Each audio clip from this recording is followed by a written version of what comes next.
1 table spoon अदरक, 1 table spoon लहसुन, इन दोनों को ना मैंने अब इसमें ऐड किया, ताकि प्याज भी मेरे गोल्डन ब्राउन हो चुके हैं, और साथ साथ थोड़ा इन और प्याज़ों को कलर अभी मैं लाना चाह रही थी भी थोड़ा सा और गोल्डन हो जाए। तो इतनी देर में लहसुन अदरक जो है वो भी, उसका भी कलर अच्छे से आ जाएगा, कच्चापन दूर हो जाएगा, जो उसकी स्मेल सी होती है एक थोड़ी सी, वो भी ख़त्म हो जाएगी।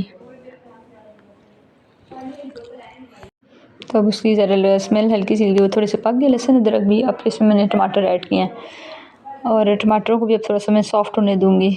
इसमें थोड़ी देर टमाटर पकेंगे ताकि थोड़े से सॉफ़्ट हो जाएँ। और देखिए अब एक साइड पे मैंने वो रखा है तो वो पक रहा है, यखनी बन रही है एक साइड पे।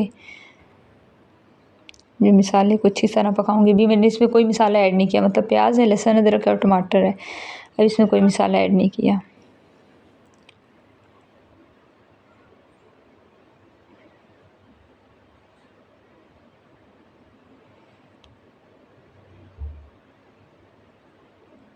ये टमाटर थोड़े थोड़े सॉफ्ट होना शुरू हो गए हैं, देखें थोड़े से सॉफ्ट हो गए टमाटर। अब मैं इसमें ना गोल जो मिर्च है वो भी मैंने इसमें ऐड की थी, देखिए आपको नज़र आ रही होंगी 6 से 7 गोल मिर्चें मैंने, बेर मिर्च होती है जिसको बोलते हैं, वो भी मैंने इसमें ऐड की थी। अब जो मसाले ऐड करने लगी हूँ, इसके लिए मैंने जो है ज़ीरा, खुश्क धनिया और लाल मिर्च जो है तकरीबन मैं जो अपनी क्वांटिटी आपको बता रही हूँ ना, 2 किलो मैंने चावल निकाले थे, तकरीबन 2.5 किलो गोश्त और 2 किलो चावल थे, तो उसके हिसाब से मैं ना बना रही हूँ। तकरीबन मैंने 1 टेबल स्पून मैंने कुटी हुई मिर्चें ली हैं, 1 टेबल स्पून मैंने पिसी हुई मिर्चें ली हैं, 1 टेबल स्पून मैंने कश्मीरी लाल मिर्च ली है। तो ये और फिर गोल मिर्चें भी मैंने डाली थी, और सब्ज़ मिर्चें भी मैंने ऐड की थी, वो आपको दिखाना भूल गई, वो भी मैंने बारीक काट के पीस के वो भी इसमें ऐड कर दी थी। तो फिर वो मैंने जब मसाले डाले, थोड़ा मसालों को भुना, और अब एक बाउल जो है ना, तकरीबन 1 पाव दही जो था उसको अच्छे से फेंट के वो अब इसमें मैंने ऐड किया है। और ये देखिए आलू बुखारे, तकरीबन 8 से 10 आलू बुखारे थे, धो के उसको भी मैंने बीच में डाल दिया है। देखिए कितना प्यारा सा कलर आ रहा है। अच्छे से ना इसको भूनना है ताकि मसाला अच्छे से भुन जाए और आपको अच्छा सा कौरमा बने। देखिए कितना अच्छा सा भुन गया, ऑयल देखिए सेपरेट होना शुरू हो गया, तो मसाला अच्छे से भुन गया। और अब एक साइड पे जो मैंने रखा हुआ है यखनी के लिए गोश्त में, वो भी देखूंगी कि वो कितना हो चुका है कि नहीं हो चुका। तो अब मैंने इसमें नींबू भी ऐड किया है, तो ज़रा खट्टी सी बिरयानी ना मज़े की लगेगी, टेस्टी लगेगी ज़रा।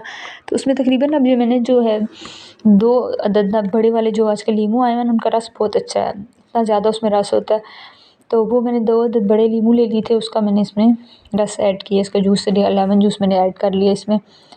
और ये बस कुछ उसके बीज आ गए थे, वो मैंने कहा मैं निकाल लूँ, फिर ये ना हो किसी के मुंह में आ जाए, तो पता फिर जब लीमू के मुंह में वो बीज आ जाए तो जायका सारा चेंज हो जाता है, अच्छा नहीं लगता। तो मैंने साथ ही मैंने वो निकाल दिए बीज लीमू के। अब इसको अच्छे से भूनूंगी। इसमें दही भी डाला हुआ है और टमाटर हमारे पहले ही सॉफ्ट हो चुके थे, तो दही डाला, उससे मसाला मज़ीद और पक गया, और लीमू वगैरह भी अब मैंने ऐड कर दिया है। तकरीबन हमारा ना ये मसाला तो एक रेडी है, जो अच्छे से पक गया है, भुन गया अच्छे से।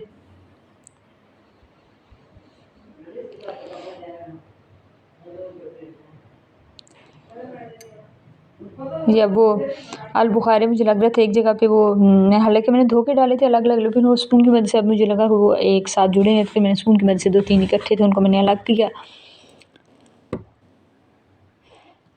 थोड़ी देर ढक दूँगी ताकि थोड़ी बहुत जो कसर मसाले की वो भी पूरी हो जाए, मुकम्मल हो जाए। साथ ही अब हम गोश्त चेक कर लेती हूँ मैं, गोश्त अच्छे से गल गया था।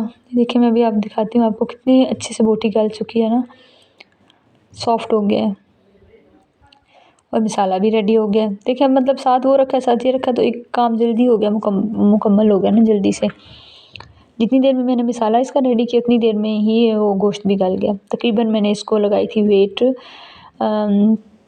फ्रीज़ हुआ था इसलिए 20 मिनट की वेट लगानी पड़ी। अगर आपके पास ताज़ा हो ना तो फिर तकरीबन 12 से 15 मिनट की आप वेट लगाएं तो गल जाता है, और मेरा फ्रीज़ था इस वजह से फिर मैंने 20 मिनट की वेट लगाई थी। तो अब इसमें मैंने जो उसमें गोश्त गल चुका था, गोश्त जो है ना वो लेके उसको मैंने इसमें ऐड किया, गोश्त को मसाले में